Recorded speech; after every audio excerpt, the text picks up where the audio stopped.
नमस्कार. तर आज आपण करणार आहोत करंजीची रेसिपी. त्याच्यासाठी आपल्याला आधी सारण करायचं आहे. त्यासाठी मी खोबरं किसून घेते.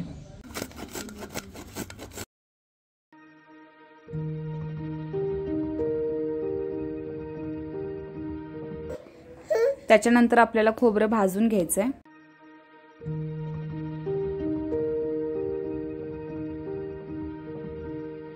असा कलर येईपर्यंत आपल्याला खोबऱ्याला छान असं भाजून घ्यायचं आहे, खमंग. त्यानंतर ते मी एका टोपमध्ये काढून घेतलं आणि त्याच्यानंतर मी रवा भाजायला घेतला. 1 वाटी रवा घेतलेला आहे. प्रमाण तुम्हाला हवं तसं ठेवू शकता. रवाही छानसा भाजून घ्यायचा आहे आपल्याला. तर चला, रवा भाजत आलेला आहे. तोही आपल्याला त्या भांड्यामध्ये काढून घ्यायचा आहे. त्याच्यानंतर मी तीळ भाजून घेते आहे. तीळही छान आपल्याला तडतडेल असं भाजून घ्यायचं आहे. तेही छान तडतडत आहे.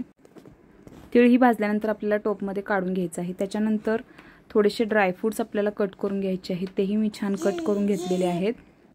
आपल्याला ड्रायफ्रूट्सही भाजून घ्यायचे आहेत.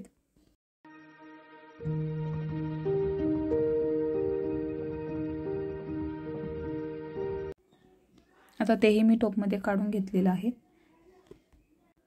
तर मी सारणामध्ये थोडंसं नमक टाकणार आहे आणि सारण एकजीव करायचं आहे आपल्याला एकसारखं. आता आपल्याला त्या सारणामध्ये पिठी साखर ॲड करायची आहे. तर साखर आणि विलायची मी एकत्र मिक्सरमध्ये फिरवून घेणार आहे.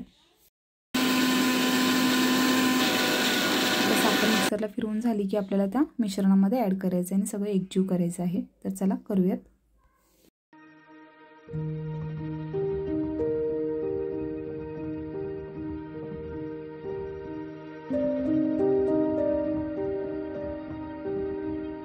आता इथे करंजीचं सारण रेडी आहे. आता आपल्याला कणकेची तयारी करायची आहे. जे करंजीसाठी पीठ लागणार आहे त्याची तयारी करणार आहोत आपण. चला.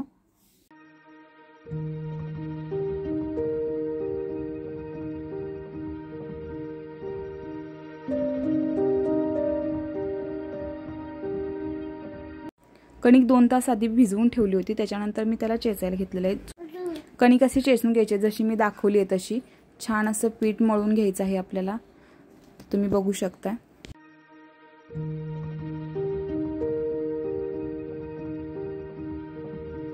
अशा प्रकारे कणिक मळायची आहे. जितकी इतकी मऊ होईल इतकी आपल्याला मळायची आहे कणिक. त्यानंतर मी आता चपाती एवढा गोळा घेऊन कणिक लाटायला घेतलेली आहे. तर चला पुढची प्रोसेस मी दाखवते तुम्हाला.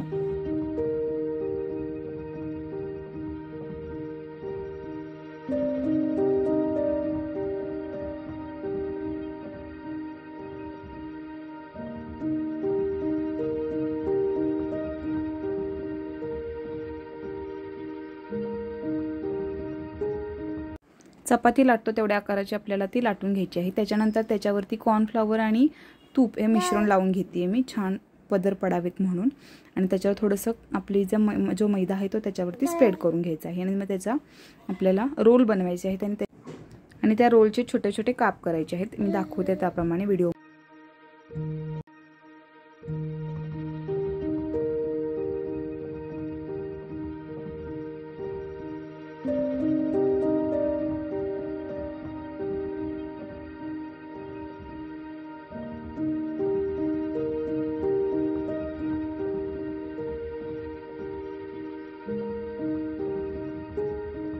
आता हे छोट्या गोळ्यांचे आपल्याला छोट्या छोट्या पुऱ्यासारखे लाटून घ्यायचे आहेत.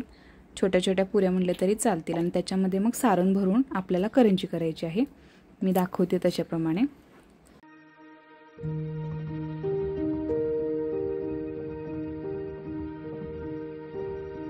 बोटाने हलक्या हाताने दूध लावते त्याला, कारण सारण तेलामध्ये फुटू नये, करंजी फुटू नये म्हणून.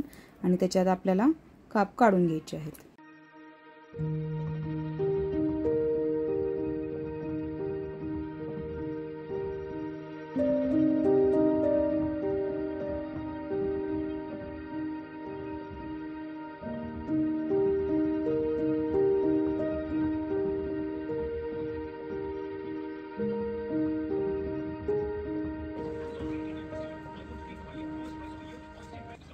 आता करंजी आपली तेलात जायला रेडी आहे. तर इकडे मी पहिले कढईमध्ये तेल तापायला ठेवते. तेल तापलं की करंजी तेलात जायला रेडी असणार आहे. तर चला पुढची प्रोसेस करून घेऊयात.